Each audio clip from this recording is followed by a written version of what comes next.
예, 한 번 더 우리 인사합니다. 오늘 예배 가운데 하나님이 함께 하십니다. 예, 기도하고 시작합니다. 하나님, 은혜와 사랑에 감사합니다. 오늘 이 수요일 아침에도 하나님 우리를 불러주시니 감사합니다.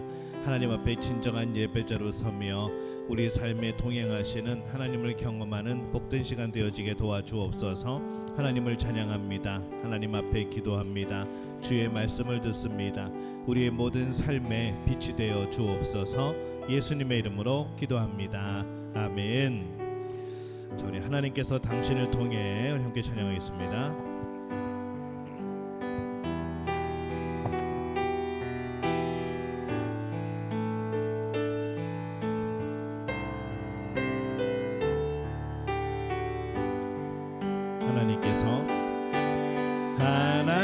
하나님께서 당신을 통해 메마른 땅에 샘물 나게 하시기를 가난한 영혼 목마른 영혼 당신을 통해 주 사랑 알기 원하네.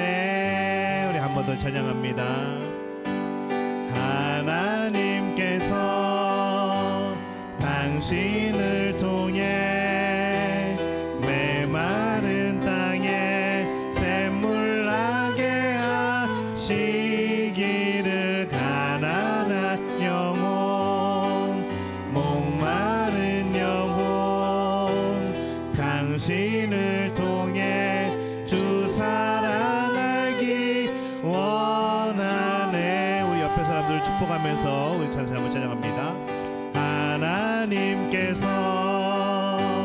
당신을 통해 메마른 땅에 샘물 나게 하시기를 가난한 영혼 목마른 영혼 당신을 통해 주 사랑 알기 원하네. 자, 우리 박수 치면서 기뻐하며 함께 찬양하겠습니다.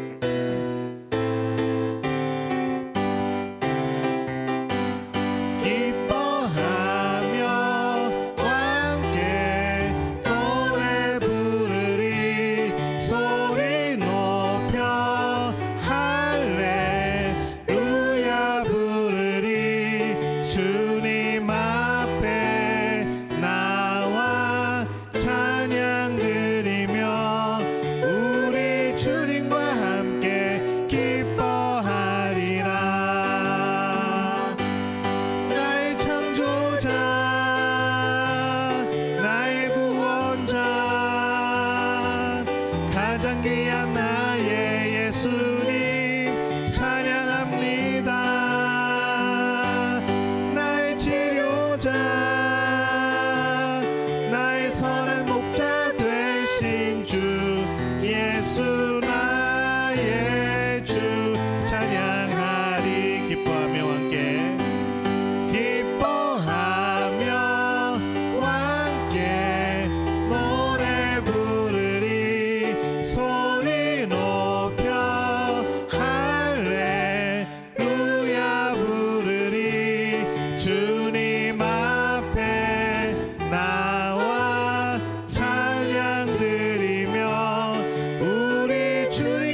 주 찬양하리. 주님의 영광 나타나셨네. 권능으로 임하셨네.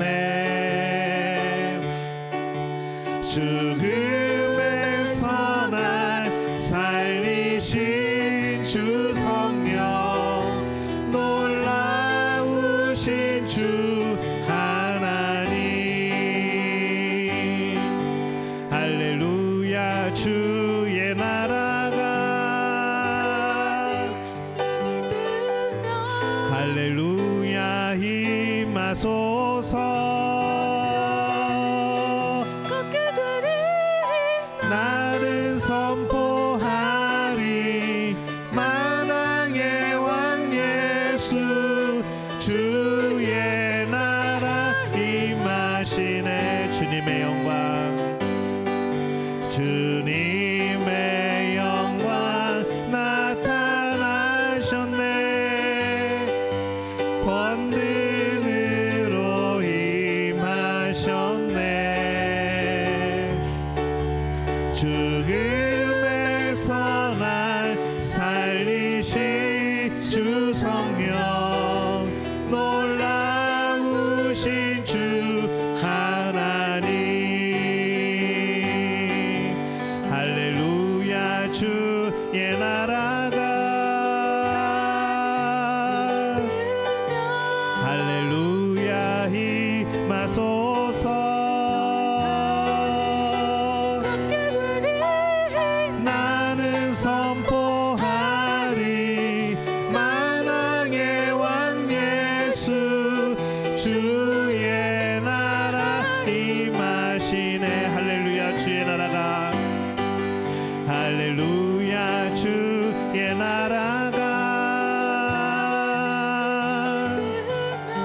할렐루야 임하소서.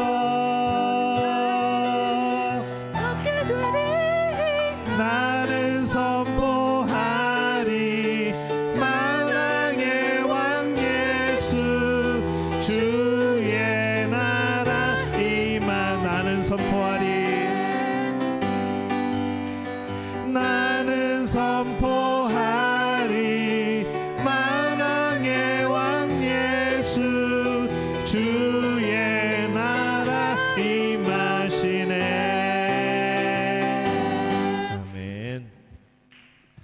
오늘 함께 나누실 말씀은 구약성경 시편 146편 3절에서 5절까지의 말씀입니다.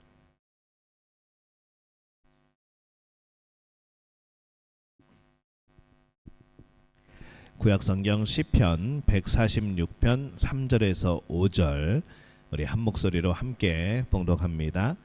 귀인들을 의지하지 말며 도울 힘이 없는 인생도 의지하지 말지니 그의 호흡이 끊어지면 흙으로 돌아가서 그날에 그의 생각이 소멸하리로다.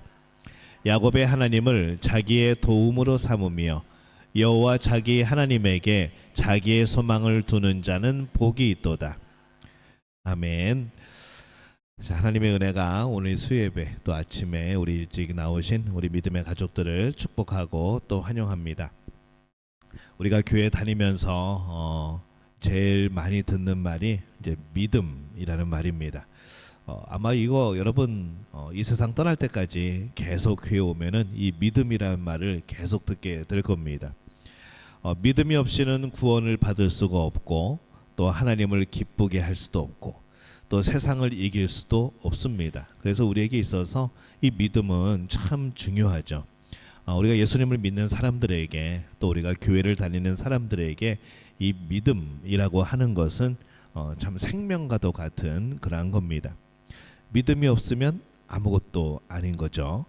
그래서 이 믿음이 무엇인가를 우리가 정확하게 알아야 되고 순수하고 강한 믿음을 소유한 그런 신앙인이 되어야 됩니다.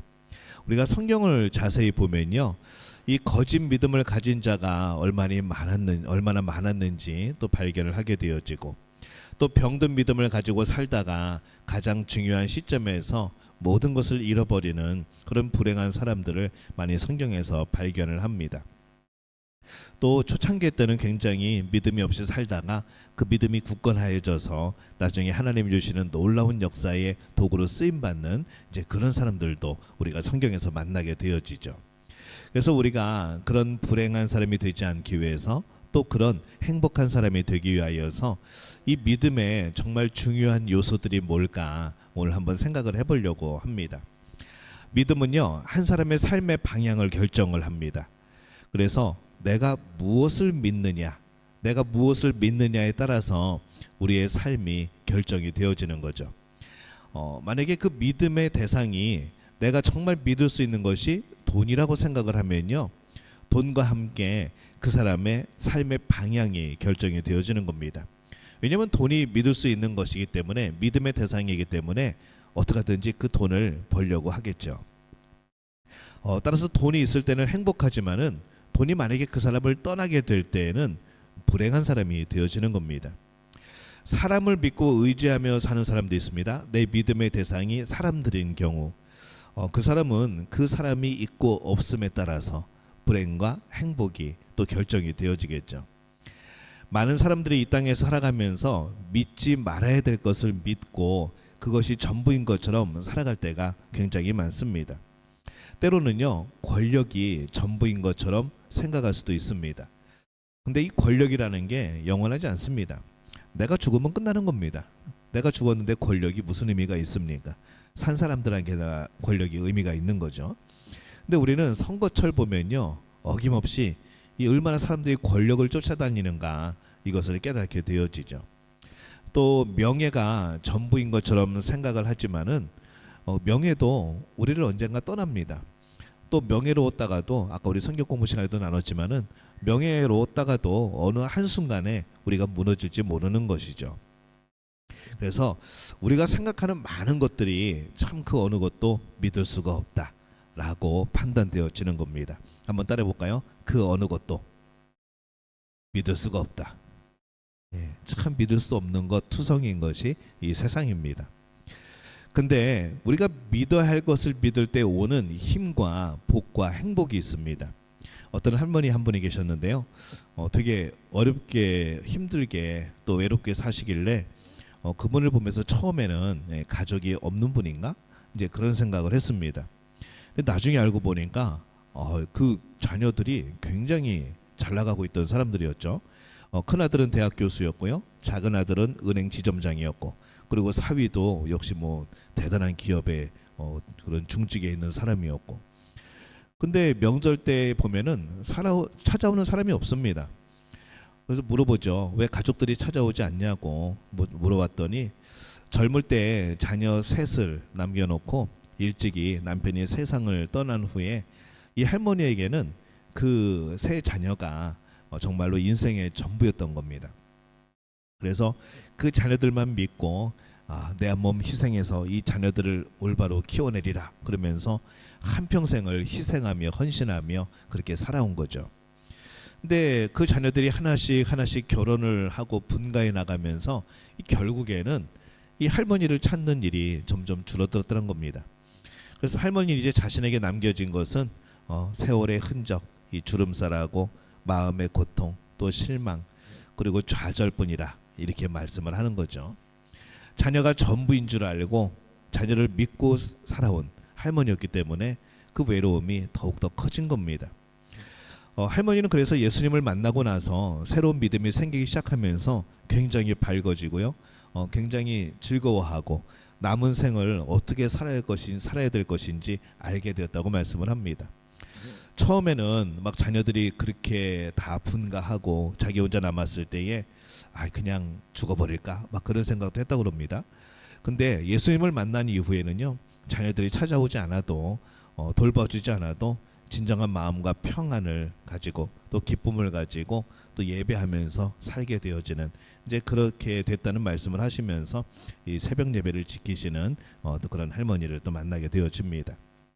그래서 이 믿어야 할 것을 믿을 때 오는 힘이 있습니다. 엉뚱한 것을 믿으면요, 결국 그것은 우리를 배신한다는 것이죠. 그래서 내가 무엇을 믿어야 될 건가, 정말 무엇이 변치 않는 것인가, 이것을 우리가 잘 판단해 볼 필요가 있습니다. 그래서 우리가 믿고 사는 것이 무엇인가를 점검을 해야 되는 것이죠. 부모들은요, 자녀들을 전부를 알고 삽니다. 자녀가 나중에 나에게 뭘 해줄까, 뭐 사실 그런 뭐 생각은 거의 안 하지만은 그래도 이 자녀들을 의지하고 살아가는 부모들이 참 많다는 것이죠. 뭐 근데 대부분 부모들이 그렇게 살죠. 자녀들을 잘 돌보고 또 때로는 마음적으로 의지가 되어지기도 하고. 근데 그것이 항상 우리는 문제가 뭔가 하면요, 도가 지나치면 문제가 되어집니다. 이 자녀들을 전부로 알고 살아가는 것이 도가 지나치게 되어지면은 사회에 무리가 빚어지기 시작합니다. 그저 자녀들을 위해서 헌신하는 부모들이 많습니다. 그냥 무작정. 근데 시간이 흐르면서 자녀가 전부가 아닌 것을 깨닫게 되어지죠. 자녀가 전부였는데 어느 순간 자녀가 내 손에서 떠나게 되어질 때, 그때부터는 짝사랑이 되어지고, 그때부터는 부모의 마음을 전혀 몰라주는 자녀들이 나타나게 되어지고, 더군다나 심리적으로 자녀들을 더욱더 의지하게 되었을 때는 나중에 그 허전함과 그 외로움이 이루 말할 수가 없게 되어집니다.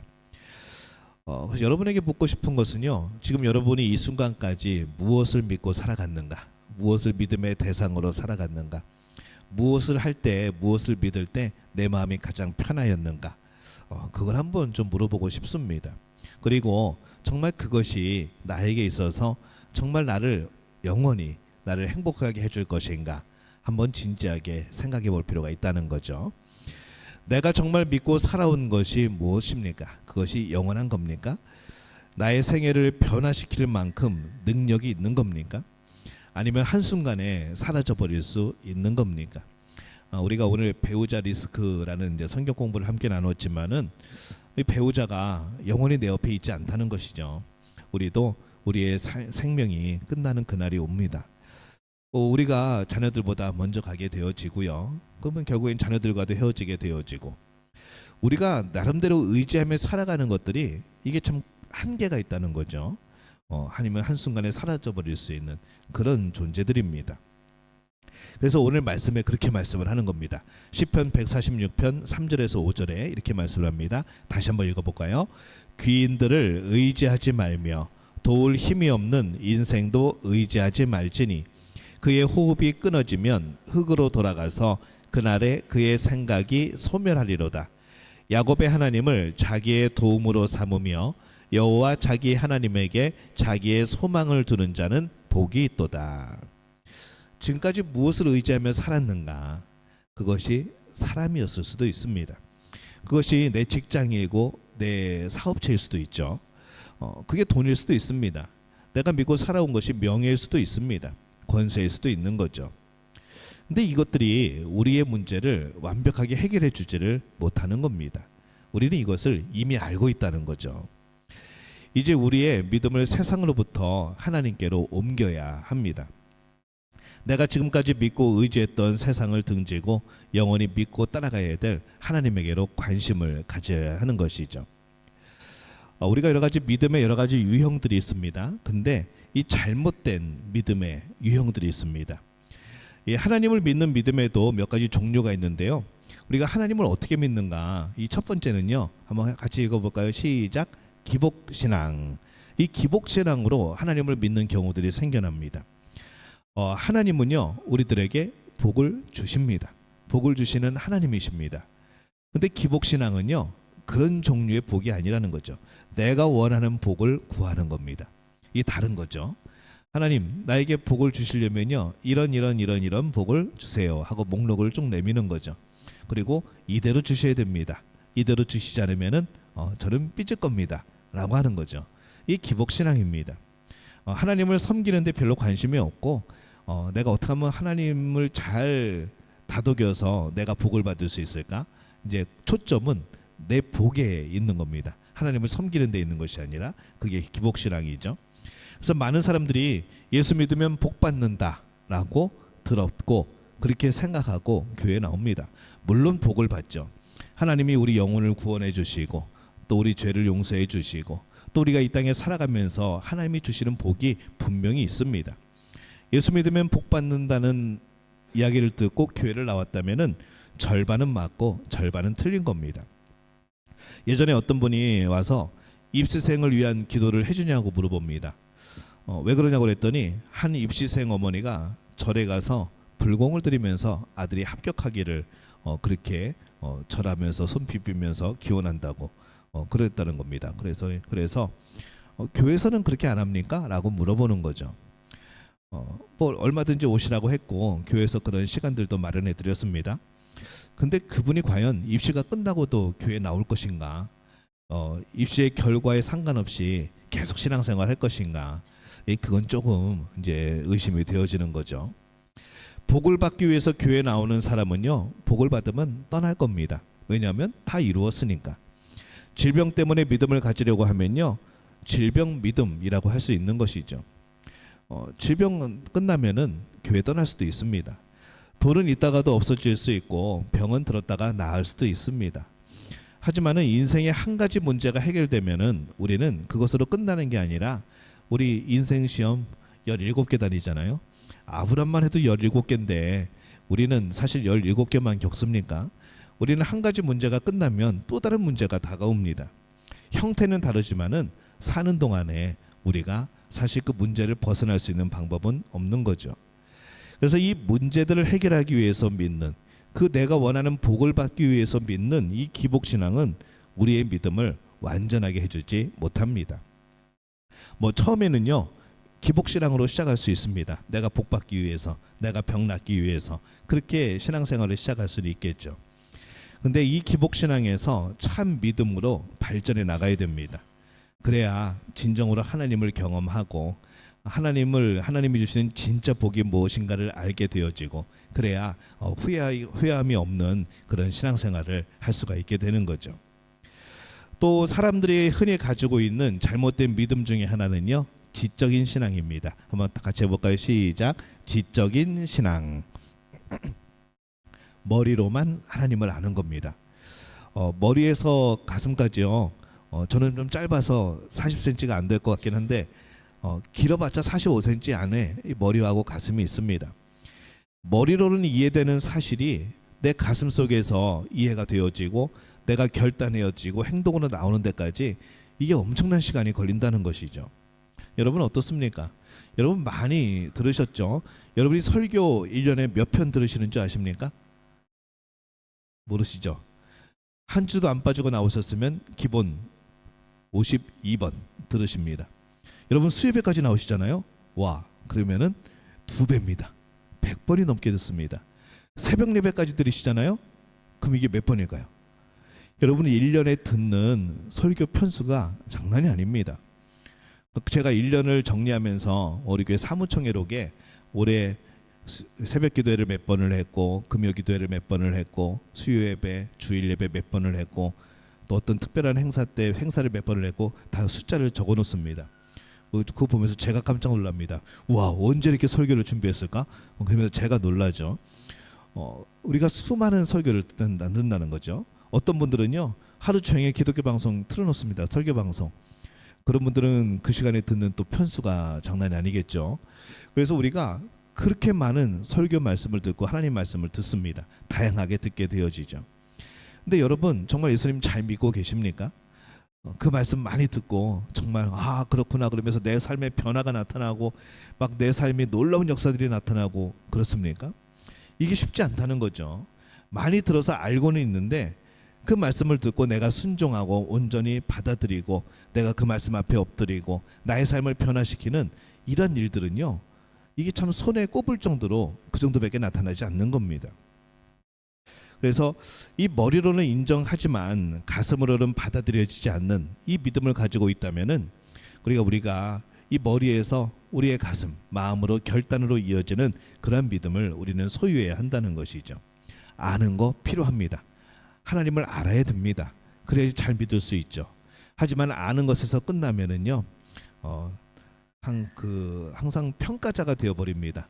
설교 말씀 드리면서 오늘은 목사님이 영 시원찮은데 막 이렇게 돼버리는 것이죠. 오늘은 아주 지적으로 아주 훌륭한 예화도 훌륭하고 오늘은 아주 논리적이고 이게 이제 판단자가 되어진다는 것이죠. 제가 여러분이요 저에게 있어서 시험 감독관이 되면 안 되고요. 서로 말씀을 나누는 사람이 되어야 됩니다. 그래서 저도 이 말씀에 은혜를 받고 여러분들 같이 은혜를 누리고 그러면서 우리가 어떠한 방향으로 변화가 되어지고 나가야 될까 이것을 고민하면서 내 삶이 변화되어지는 것이 이게 신앙생활이라는 거죠. 자, 세 번째는요. 한번 같이 읽어봅니다. 시작. 이단에 빠져 있는 신앙. 이게 참 또 위험합니다.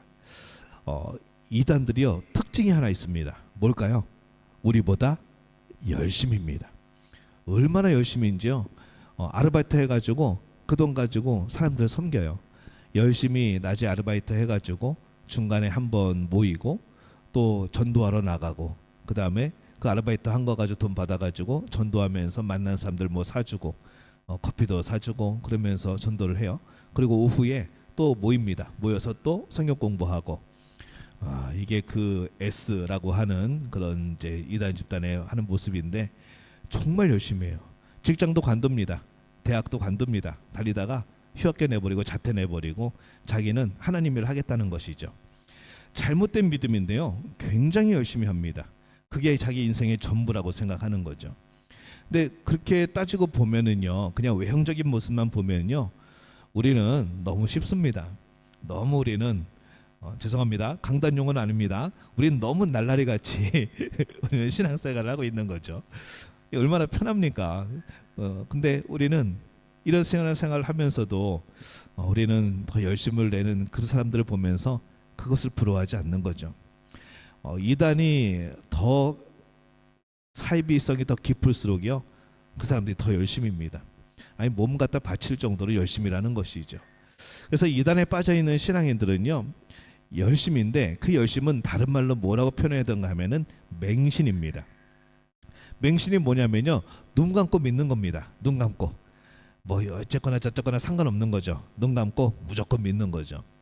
근데 하나님은 그런 믿음을 요구하진 않으십니다. 하나님은 계속 우리에게 말씀을 하시죠. 우리에게 성경 말씀을 통하여서 야 내가 원하는 건 이거야. 너를 사랑하는 방법은 이런 것이야 하면서 계속 우리에게 이 자유의지 선택할 그런 것을 주십니다.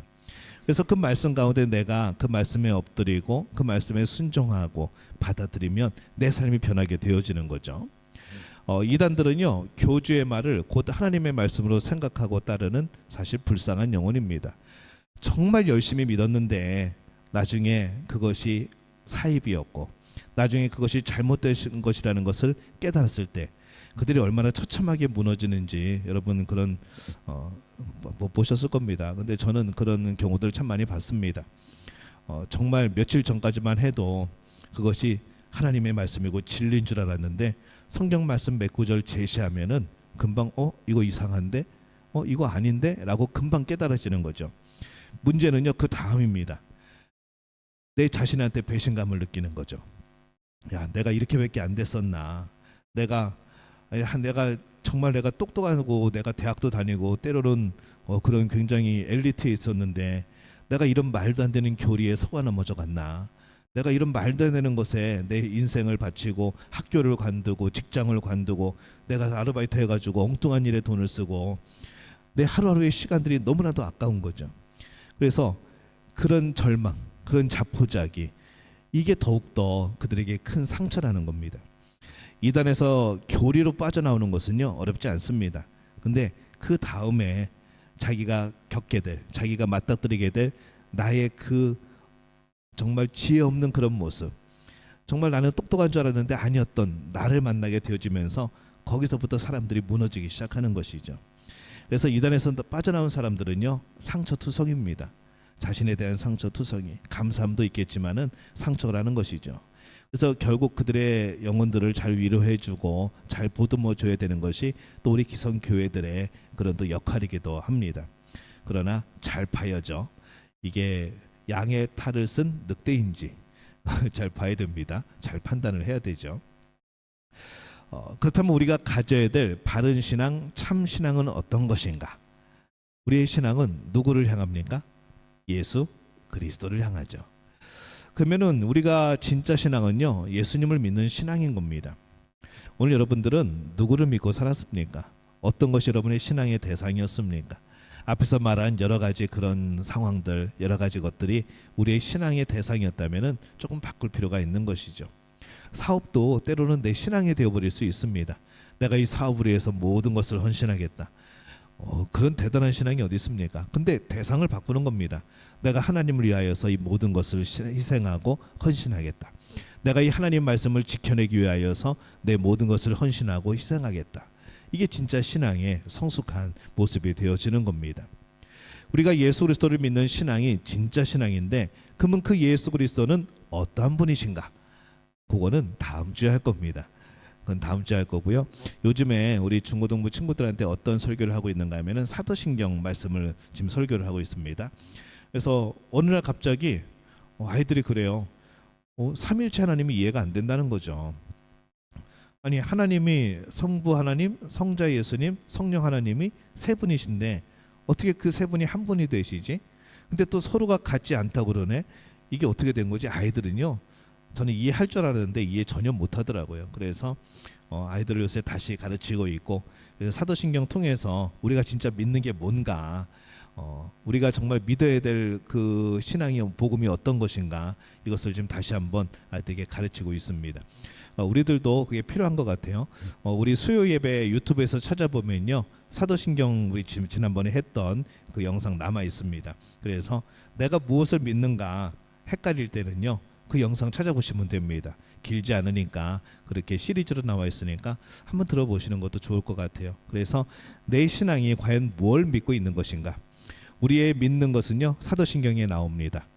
여러분, 사도신경 갑자기 하자 그러면은 하실까요? 또 버벅되실 것 같은데 한번 해봅시다. 저는 있지요. 예. 자, 해봅시다. 시작. 나는 전능하신 아버지 하나님, 천지의 창조주를 믿습니다.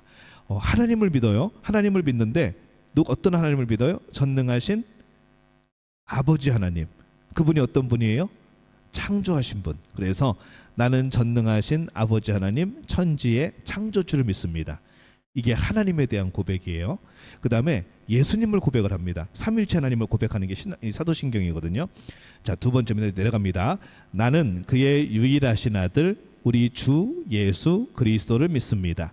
그는 성령으로 잉태되어 동정녀 마리아에게서 나시고 본디오 빌라도에게 고난을 받아 십자가에 못 박혀 죽으시고 장사된 지 사흘 만에 죽은 자 가운데서 다시 살아나셨으며 하늘에 오르시어 전능하신 하나님 우편에 앉아 계시다가 거기로부터 살아있는 자와 죽은 자를 심판하러 오십니다. 여기까지가 예수님에 대한 고백이에요. 우리가 예수님을 믿는데, 성자 예수님을 믿는데 어떤 예수님을 믿는가? 유일하신 하나님의 아들입니다. 그리고 우리 주, 나의 주인 되시는 분, 그 다음에 예수, 우리를 구원하실 분, 그리스도는 직함이에요. 그리스도는 기름 부음 받은 자, 선지자이고 제사장이고 왕 되신 분, 그게 그리스도라는 뜻입니다. 그런 예수님을 믿습니다. 그는 성령으로 잉태되어서 동정녀 마리아에게 나신 겁니다. 또 본디오 빌라도에게 고난을 받아서 십자가에 못 박혀 죽으십니다. 그 다음에 장사된 지 3일 만에 죽은 자 가운데서 다시 살아나셨습니다. 그리고 하늘에 오르셔가지고 승천하셔서 전능하신 아버지 하나님 우편에 앉아 계시다가 거기로부터 살아있는 자와 죽은 자를 심판하러 오십니다. 이게 예수님에 대한 부분이에요. 우리는 예수님을 믿는다. 이 예수님을 믿는 겁니다. 그 다음에 세 번째는요, 성령님을 믿는 거죠. 한번 우리 마지막 부분 해봅시다. 나는 성령을 믿으며 거룩한 공교회와 성도의 교제와 죄를 용서받는 것과 몸의 부활과 영생을 믿습니다. 나는 성령을 믿으며, 이거 헷갈려요. 가끔가다 어떤 분 나는 성경을 믿으며 그러시는 분 계셔요. 그러면 이 사도신경이 아니죠. 사도신경은 하나님을 믿고 예수님에 대한 어떤 것을 믿고 성령에 대한 부분을 믿는 겁니다. 그래서 나는 성령님을 믿는데 어떠한 성령님을 믿는가? 거룩한 공교회의 역사하시는 성령님. 이 예수님을 주로 모시고 있는 교회에 역사하고 계시는 성령님, 그 다음에 우리 성도들 사이의 교제, 우리 사이에서 교통하시는 성령님을 믿는 겁니다. 그 다음에 우리가 죄를 깨닫고 하나님 앞에 죄를 용서 회개할 수 있는 마음을 주시는 분이 성령님이셔요. 그래서 죄를 용서받는 것, 몸의 부활, 주의 성령으로 우리가 새롭게 되어지는 것, 그리고 예수님 오시는 그날에 우리가 다시 살아나는 그것을 믿는 겁니다. 이 성령의 역사들이죠. 그다음에 내가 영원히 살아가는 것, 하나님 나라에서 이 믿음을 누가 주시는가? 성령님이 주시는 겁니다. 그래서 성령님에 대한 고백인 거죠. 자, 이걸 알면요, 여러분 사도신경 외울 때 제가 끊어서 읽어요. 그 끊어 읽는 이유가 그 이유 때문에 그렇습니다. 그래서 다시 한번 해볼까요? 나는 전능하신 아버지 하나님, 천지의 창조주를 믿습니다. 나는 그의 유일하신 아들 우리 주 예수 그리스도를 믿습니다. 그는 성령으로 잉태되어 동정녀 마리아에게 나시고 본디오 빌라도에게 고난을 받아 십자가에 못 박혀 죽으시고 장사된 지 사흘 만에 죽은 자 가운데서 다시 살아나셨으며 하늘에 오르시어 전능하신 아버지 하나님 우편에 앉아 계시다가 거기로부터 살아있는 자와 죽은 자를 심판하러 오십니다. 나는 성령을 믿으며 거룩한 공교회와 성도의 교제와 죄를 용서받는 것과 몸의 부활과 영생을 믿습니다. 아멘. 제가 왜 이거 끊어 읽는지 이해가 되셔요? 그래서 제가 일부러 끊어 읽는 겁니다. 그래서 우리가 고백할 때 그냥 막 주문처럼 그렇게 외우지 마시고 조금 시간을 두고 그렇게 의미를 생각하면은 좋을 것 같아요. 오늘 우리가 무엇을 믿는가, 무엇을 믿고 살아가는가. 오늘 우리는요, 이런 하나님을 믿고 살아가는 겁니다. 오늘 이런 예수님을 믿고 살아가는 겁니다. 그리고 이런 성령님을 믿고 살아가는 거죠. 그분이 삼위일체 하나님이고 나를 사랑하시는 분입니다. 그 중에서도 우리의 구원, 우리의 믿음, 그 대상은 바로 예수 그리스도인 것이죠. 예수 그리스도는 다음 주에 소개해 드립니다.